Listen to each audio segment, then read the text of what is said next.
आज का जो हमारा मौजू है, सभी जानते हैं खान साहब ने 3 खतूत लिखे और उसके लिए कहा गया कि जी खत मौसूल नहीं हुए और उसके बाद फिर हमने देखा कि दुनिया जो है वो पीटीआई की वो खत जो है वो उनको डिलीवर करना शुरू हो गई खान साहब के एक जो है वो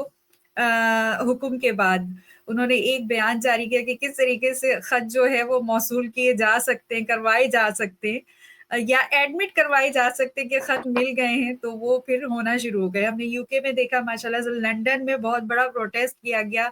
और वहां पर जो है वो खतूत जो है वो सप्लाई की डिलीवर किए गए। और आज माशाल्लाह मैं बताती चलूं कि डॉक्टर कामरान साहब भी मैनचेस्टर में खत जो है वो देने जा रहे हैं, बल्कि वो वहीं पे मौजूद हैं अभी और इंशाल्लाह हम लाइव करेंगे। देख लीजिए, ये खतूत है डॉक्टर कामरान साहब के पास और मैनचेस्टर में अभी इंशाल्लाह इस प्रोग्राम के बाद हम लाइव करेंगे और दिखाएंगे कि किस तरीके से डिलीवर होते हैं आज के खतूत मैनचेस्टर में। उस पर भी बात करेंगे। जो है वो ऑब्वियसली इंट्रोडक्शन की मोहताज नहीं, माशाल्लाह आयरन लेडी हैं और बहुत ही ग्राउंड पे काम करती हैं। तो ये इनसे भी पूछेंगे कि क्या हो रहा है। ये कल भी प्रोटेस्ट में थी, आज भी इनकी पेशी थी अदालत में और ये जो मुकदमात हैं, और हमने देखा कि एक मुहिम चली अभी बयान के जवाब में कि जी हु आर यू। तो कल हमारा जो है वो वुमेन स्पेशल है, जिसका जो मौजू है वो है हु एम आई, क्योंकि वो खवातीन स्पेशल है, वुमेन स्पेशल है, तो उसमें हम डिस्कस करेंगे हु एम आई। अच्छा, मैं यहाँ पे ये भी बताती जाऊं और सनम जावेद आपको तो पता ही होगा कि हॉलैंड में जो है ह्यूमन राइट्स का सबसे बड़ा जो है एनजीओ हेड है वो है, और हमारी शाजिया खादिम, कल आपकी उनसे मुलाकात भी हो जाएगी, उन्होंने एक लेटर डिस्ट्रीब्यूट किया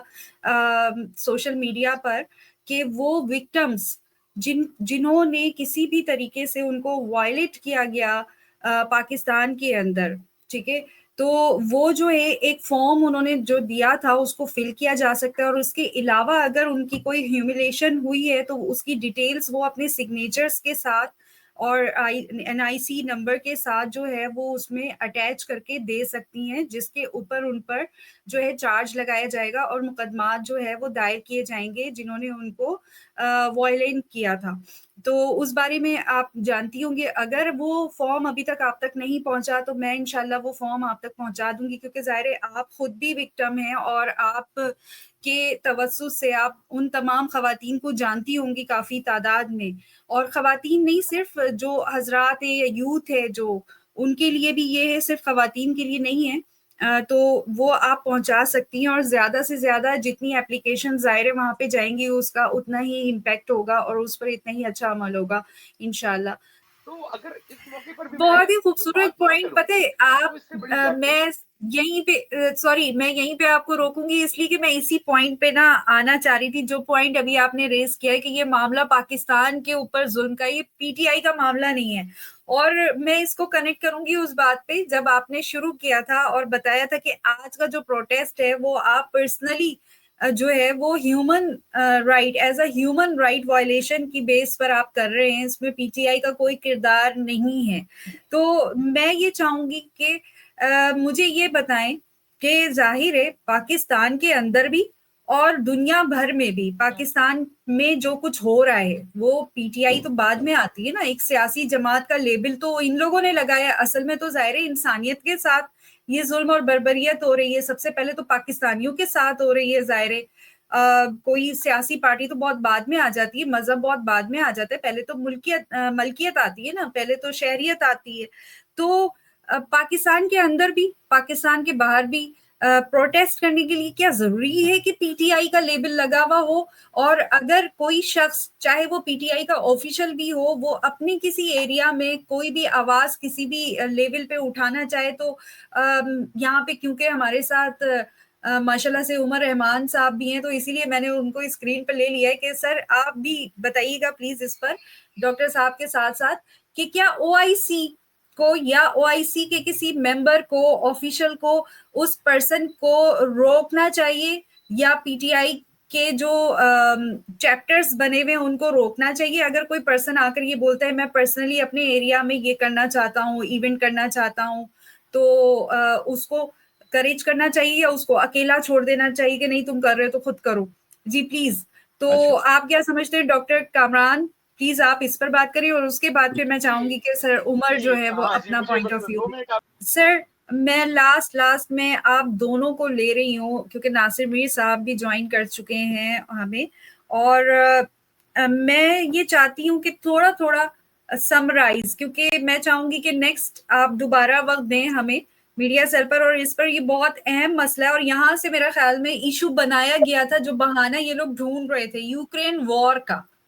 और आज ये साबित हो चुका है। ठीक है, ये मेरा एक सवाल है कि आज जो ये बात साबित हो गई कि ज़ाहिर खान साहब की ये स्ट्रेटेजी थी कि हम बेगाने की शादी में बिल्कुल दीवाना अब्दुल्ला नहीं बन सकते, सही है, और ये आज साबित हो गया कि यूक्रेन को कह दिया गया कि आपको ये खुद सोचना चाहिए था कि आपने ये जंग क्यों शुरू की, आपको तो ये शुरू ही नहीं करनी चाहिए थी।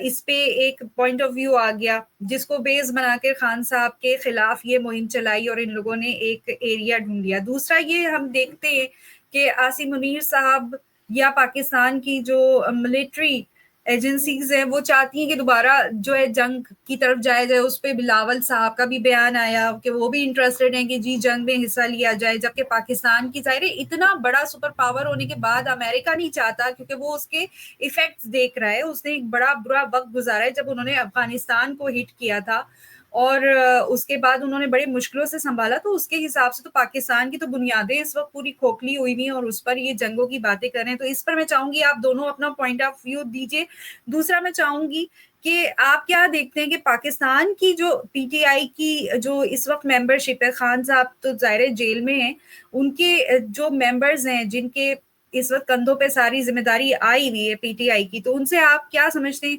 कि एरिया ऑफ बेटरमेंट क्या देखते हैं और क्या एक्सपेक्टेशन है, क्या होनी चाहिए उनकी कारकर्दगी? तो जी सर प्लीज, मैं नासिर मीर साहब को थोड़ा सा मौका दूंगी कि सर आप प्लीज